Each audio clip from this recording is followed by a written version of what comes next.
السلام عليكم مشاهدي قناة حول العالم. من المؤكد أن الحيوانات بشكل عام تتعرض لمواقف صعبة جدا، ولا يوجد غير الإنسان هو الذي يمكنه مساعدتهم للخروج من تلك المواقف. لذا سنتعرف اليوم معا على 5 حالات مدهشة لإنقاذ الحيوانات، وإنني متأكد من أن هذه القصص سوف تعيد إيمانك بالإنسانية التي نعتقد جميعا أن الصراعات والخلافات قد أدت إلى تلاشيها تماما من داخلنا. لكننا هنا اليوم لنثبت أن الرحمة والعطف والإنسانية ما زالوا مرسخين بداخلنا. لكن قبل البدء في موضوعنا، اضغطوا على زر الإعجاب لنتعرف على عدد الأشخاص الذين سيهتمون بهذا المقطع. 1. عندما تحدث الكوارث البيئية الطبيعية، يعاني كافة الحيوانات مثل الإنسان تماما من هذه الكوارث، وبخاصة الحيوانات الأليفة التي تتواجد في كل منزل. أثناء الإعصار الذي حدث في لوزيانا، كان المنقذون لا ينقذون البشر فقط، وإنما الحيوانات الأليفة معهم أيضا، حيث إن هذه الحيوانات كانت متواجدة في مواقف صعبة جدا كادت تؤدي إلى موتها وغرقها. ومن ضمن تلك الحيوانات كان هناك كلب متواجد عند مقود منزله وسط الإعصار قليل الحيلة، لا يستطيع إنقاذ نفسه على الإطلاق. وقد ظل الكلب هكذا يقف على حافة يكاد يسقط منها وسط الماء لمدة عدة أيام دون أن يتحرك من مكانه. وقد كانت المياه ترتفع بسبب الإعصار حتى وصلت إلى تغطية جسده بالكامل، ولم يظهر منه إلا رأسه فقط. وقد كان مستوى المياه مستمرا في الارتفاع، أي أنه إذا لم يتم إنقاذ الكلب في ذلك الوقت كانت المياه ستغطي وجهه بالكامل ويغرق. عندما حدث الإعصار فكر صاحب المنزل في إخلائه بالكامل، ولكنهم من شدة الهول لم يفكروا في كلبهم الأليف. وقد كان الكلب مربوطا في سلسلة حديدية، لذلك لم يتمكن من إنقاذ نفسه بنفسه. وفي الوقت الذي جاء فيه فريق الإنقاذ وجد الكلب بهذا الشكل، فقام أحد المسؤولين بالفرقة بربط حبل في رقبة الكلب، ثم بدأوا بسحبه خارج منطقة الخطر في المياه، ولكنهم علقوا في المنتصف بسبب السلسلة الحديدية الموجودة في رأسه. فحاول أحد العاملين أن يكسر هذه السلسلة ويتخلص منها، ولكن الكلب بدأ في النباح بصوت مرتفع وشعر بالتوتر والهجوم على هذا الرجل. لذا كانت مهمة إزالة السلسلة المعدنية صعبة جدا، واستمر الرجل يحاول التخلص منها حتى نجح بالفعل. وبعدما أصبح الكلب حرا وقادرا على التحرك، لم يفكر في أي شيء إلا العودة إلى منزله الذي كان يتواجد به. ولكن العاملين منعوه لأنه يسير بالمياه التي تستمر في الارتفاع والتي ستسبب له الغرق. في النهاية وضع الكلب في قفص ليتمكنوا من إخراجه من المياه وإرجاعه لأصحابه أو وضعه في أي ملجأ للحيوانات.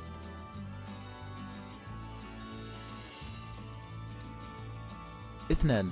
من الطبيعي أن تجد عملية صيد الغزال في الأماكن الجليدية، ولكن في هذه الحالة المتواجدة معنا حدث ما هو غير متوقع على الإطلاق.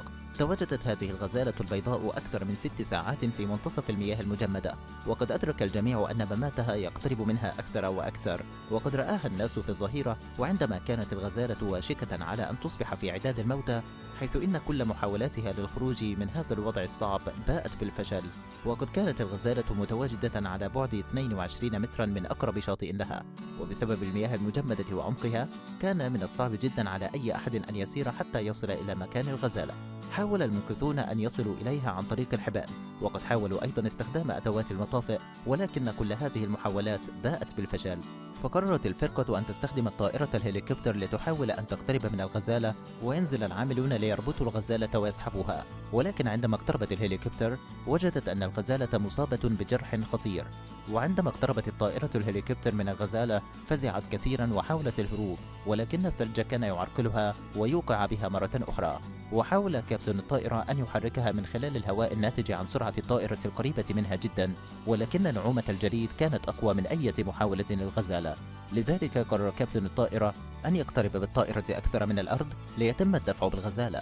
في البداية لم ينجح الأمر، ولكن بعد وقت قصير حدثت المعجزة، وبدأ الجليد في الانكسار، ووجدت الغزالة نفسها وسط الماء لتتمكن من التحرك بسهولة حتى وصلت إلى مياه الشاطئ التي تم إخراجها منها من خلال فريق الإنقاذ ومحاولة معالجتها سريعا لأن جرحها كان خطيرا للغاية. 3. ربما تبدو قصة القطة التي علقت على الشجرة تافهة بالنسبة لك، ولكن هذه القصة الخاصة بالقطة مؤثرة جدا وتدل على مدى رحمة الله بالحيوانات وعنايته بها.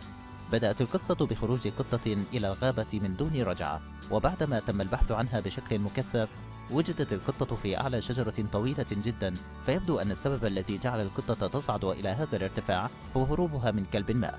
تواجدت القطة في أعلى قمة الشجرة التي توجد أمامكم الآن على الشاشة من دون طعام أو شراب لمدة 7 أيام كاملة.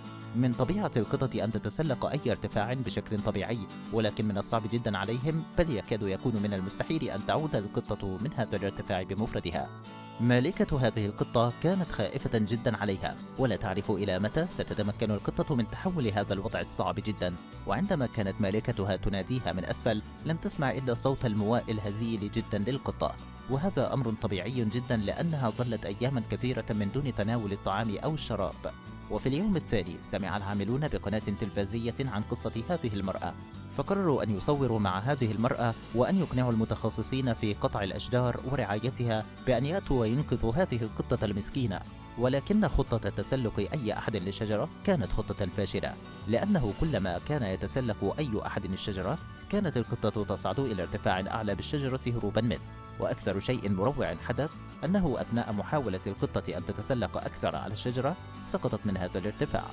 اعتقدت مالكة هذه القطة أنها لن تنجو بعد سقوطها هكذا، وقد ظن الجميع كذلك أيضا، ولكن القطة أثناء سقوطها شعرت بضغط شديد في أذنها نتيجة للمستشعرات الحسية الموجودة فيها، فقامت القطة أثناء سقوطها بقلب جسدها كرد فعل تلقائي، وقامت ببسط أرجلها الأربعة وكأنها مظلة تطير في الهواء، وهذا ما ساعد على تقليل سرعتها بمعدل النصف تقريبا. لذلك سقطت القطة من دون أن تموت. عندما سقطت القطة بدأت بالهروب سريعا، ولكن أمسك بها تحت السيارة قبل أن تموت نتيجة دهسها لها. تم نقل القطة إلى الطبيب البيطري على الفور ليقوم بفحصها، وأكد الطبيب أنها لا تعاني من أي كسور أو تلف بأعضائها الداخلية. وبعدما تناولت القطة الطعام والشراب عادت إلى رشدها مرة أخرى وبدأت في التعامل كأن شيئا لم يكن.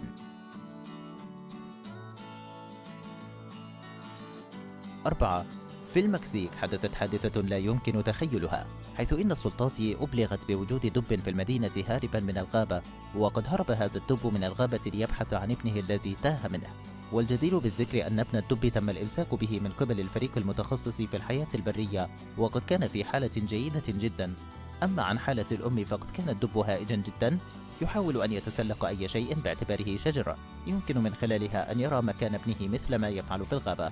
ولكن للأسف في إحدى مرات تسلقه تسلق عمودا كهربائيا مليئا بالأسلاك الكهربائية الرئيسية بالمدينة، وقد وصلت قوات الكهرباء الموجودة في هذه الأسلاك إلى 7000 فولت.